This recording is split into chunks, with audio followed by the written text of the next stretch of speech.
हाय दोस्तों, आप सभी लोगों का बीएस एजुकेशन हिंदी साहित्य में स्वागत है। आज हम लोग शब्द विचार के अंतर्गत यह पहला टेस्ट है। इसके पहले भी हम लोग शब्द विचार के बारे में विस्तृत रूप से अध्ययन कर चुके हैं। जो बच्चे इसे शब्द विचार को नहीं पढ़े हैं तो इसके पहले जाकर वीडियो को प्लेलिस्ट से देख सकते हैं। और जो लोग इस चैनल को पहली बार देख रहे हैं और सब्सक्राइब नहीं किए हैं वो बीएस एजुकेशन हिंदी साहित्य को सब्सक्राइब कर लें।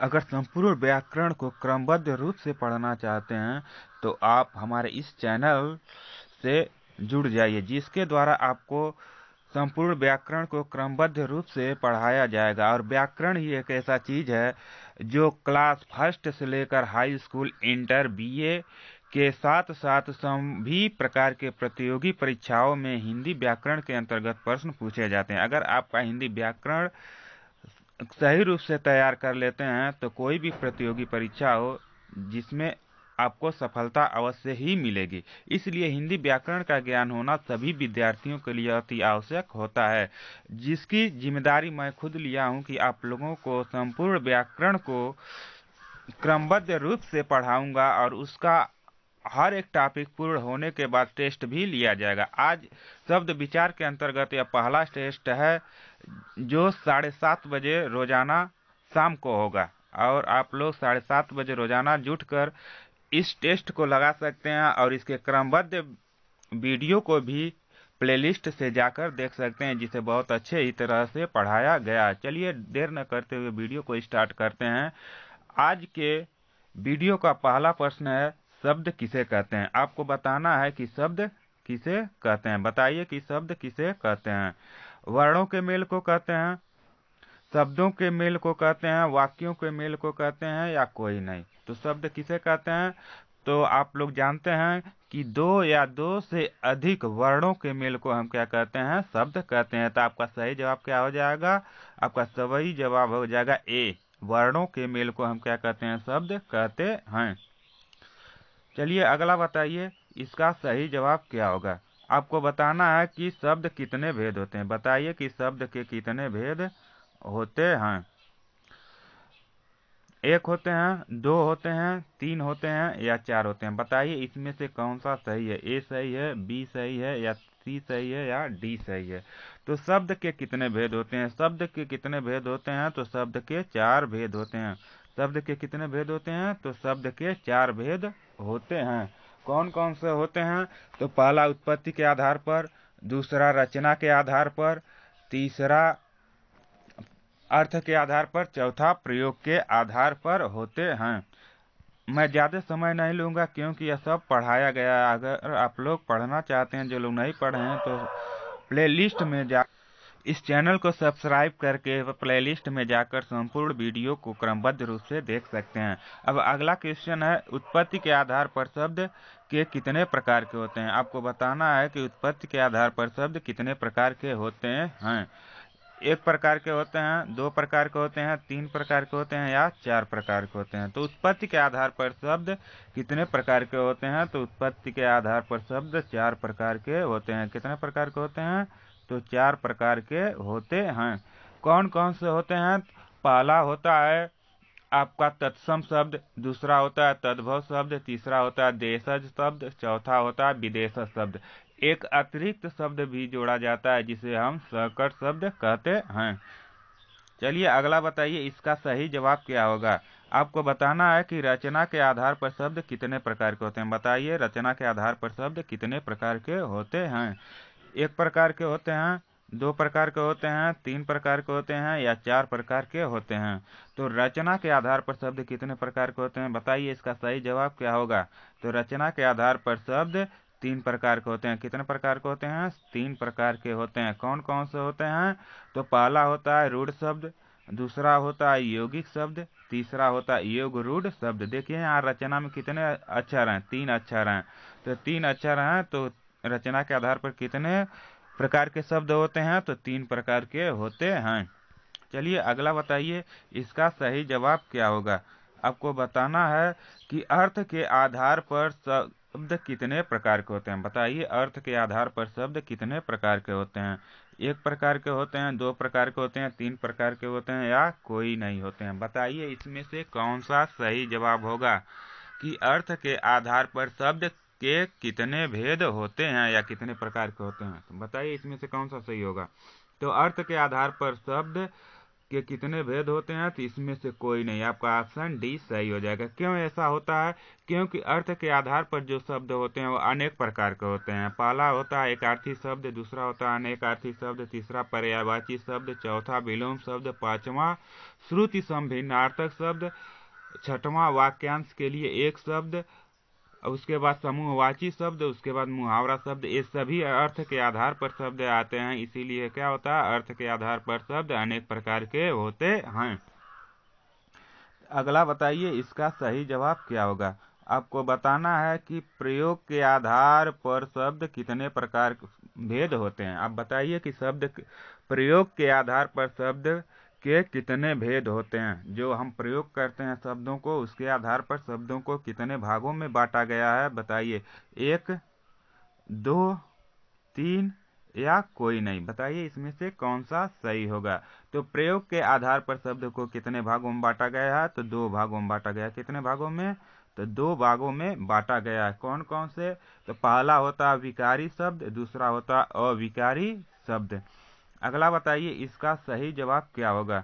आपको बताना है कि उत्पत्ति के आधार पर शब्द भेद होते हैं। बताइए कि उत्पत्ति के आधार पर शब्द के भेद कौन कौन से हैं इसमें से। ठीक है, आपको बताना है कि इन चारों में से उत्पत्ति के आधार पर शब्द भेद कौन सा है।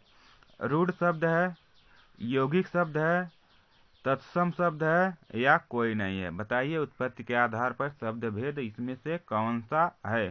तो उत्पत्ति के आधार पर जो शब्द भेद होता है वह कौन सा है? तत्सम शब्द है। कौन सा है? तत्सम शब्द। इसकी उत्पत्ति कैसे हुआ है? तो इसका उत्पत्ति के आधार पर यह तत्सम शब्द होता है। अगला बताइए इसका सही जवाब क्या होगा। आपको बताना है कि रचना के आधार पर कौन सा शब्द भेद है। बताइए कि इसमें से कौन सा रचना के आधार पर शब्द भेद है। अर्थात रचना के आधार पर जो तीन प्रकार के शब्द भेद होते हैं, इसमें से कौन सा सही है। तत्सम शब्द है क्या, यौगिक शब्द है क्या, विकारी शब्द है क्या, या कोई नहीं है। बताइए इसमें से कौन सा सही होगा। रचना के आधार पर कौन सा शब्द भेद होता है, तो रचना के आधार पर कौन से होते हैं? यौगिक शब्द। कौन से होते हैं? यौगिक शब्द आपका सही जवाब होगा।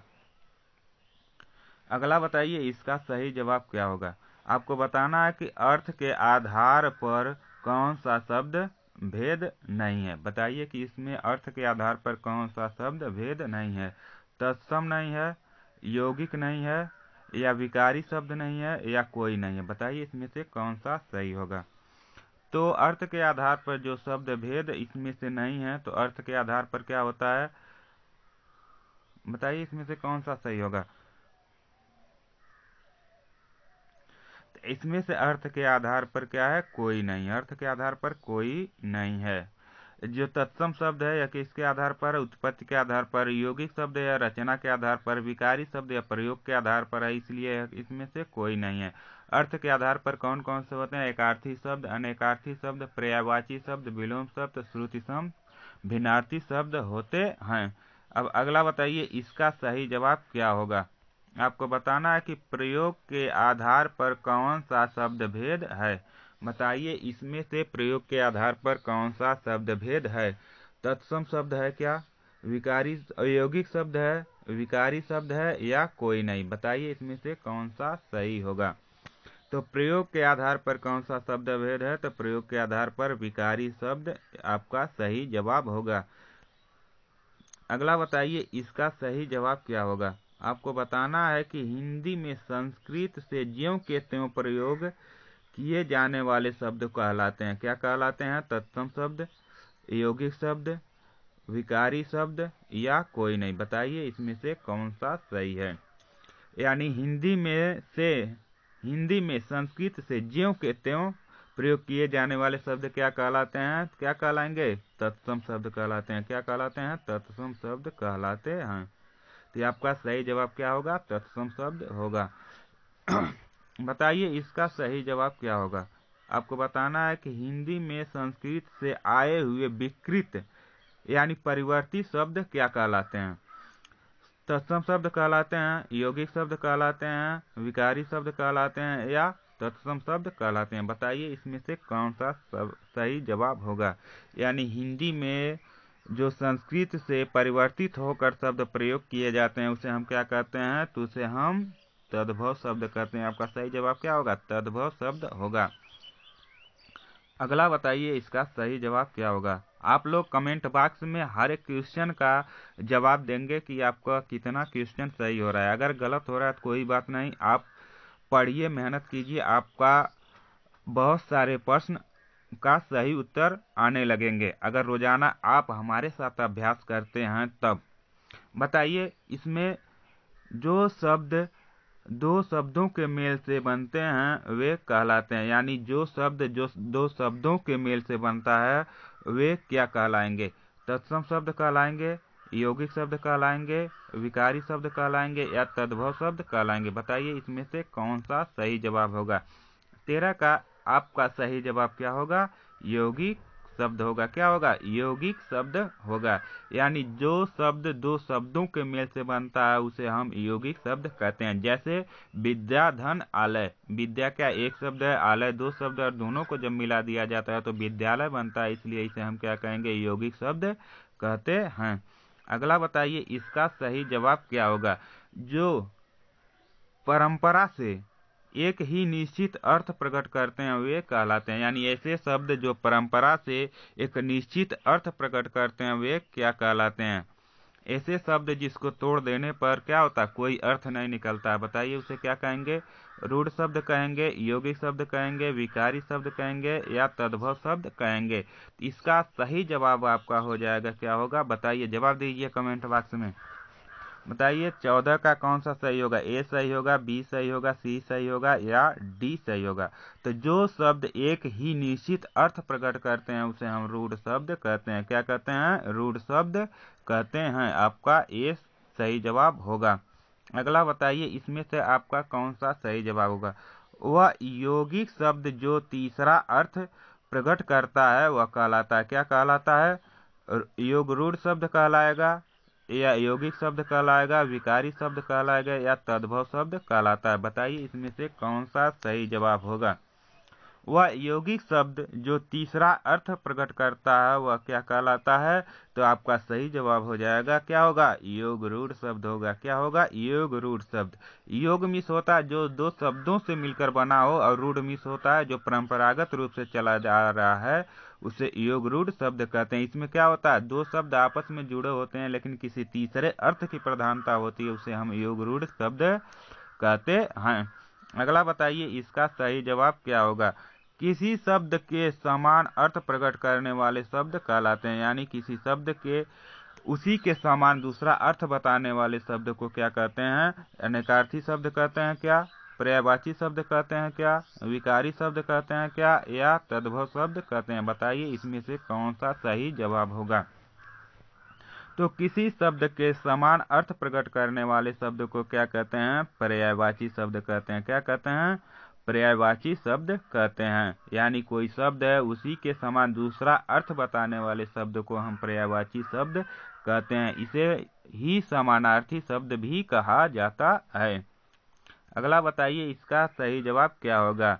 एक शब्द के अनेक अर्थ बतलाने वाले शब्द को कहते हैं। बताइए कि एक शब्द है उसका अनेक अर्थ बतलाने वाले शब्द को हम क्या कहेंगे, अनेकार्थी शब्द कहेंगे कि पर्यायवाची शब्द कहेंगे कि विकारी शब्द कहेंगे या तत्सम शब्द कहेंगे। बताइए इसमें से कौन सा सही जवाब होगा।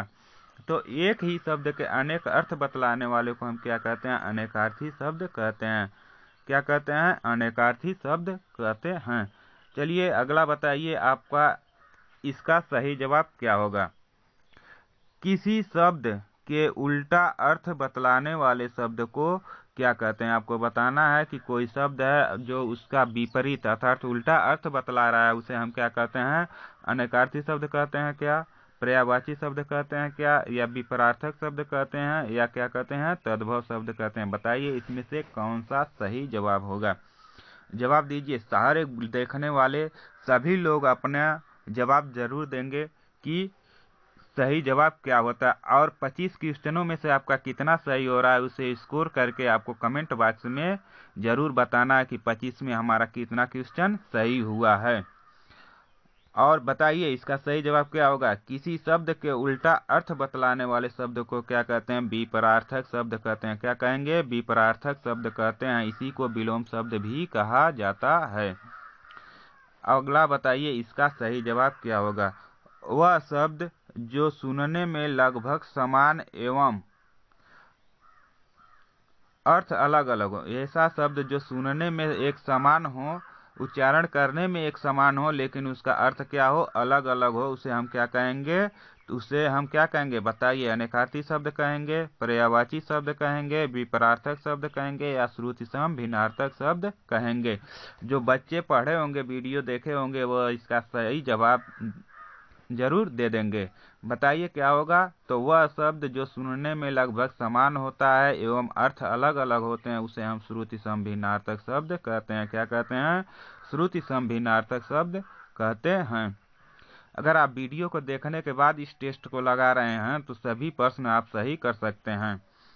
जिस शब्द में कोई परिवर्तन नहीं होता है उसे कहते हैं, यानी ऐसा शब्द है जिसमें किसी भी प्रकार का परिवर्तन नहीं होता है उसे क्या कहेंगे? वह क्या कहलाते हैं? बताइए। विकारी शब्द कहलाते हैं, या अविकारी शब्द कहलाते हैं, पर्यायवाची शब्द कहलाते हैं, विपरार्थक शब्द कहलाते हैं, या श्रुतिसम भिन्नार्थक शब्द कहलाते हैं। बताइए कि ऐसा शब्द जिसमें किसी भी प्रकार का परिवर्तन नहीं होता उसे क्या कहते हैं? तो आपका सही जवाब क्या होगा? बताइए क्या होगा? अविकारी शब्द होगा। तो आपका सही जवाब हो जाएगा अविकारी शब्द। अर्थात जो शब्द को लिंग के, वचन के, कारक के, काल के आधार पर किसी भी प्रकार का परिवर्तन नहीं होता उसे हम अविकारी शब्द कहते हैं। इसी को अव्यय भी कहा जाता है। अगर आपसे अव्यय पूछा जाए तो अव्यय भी किसे कहते हैं? तो अविकारी शब्द को अव्यय भी कहते हैं।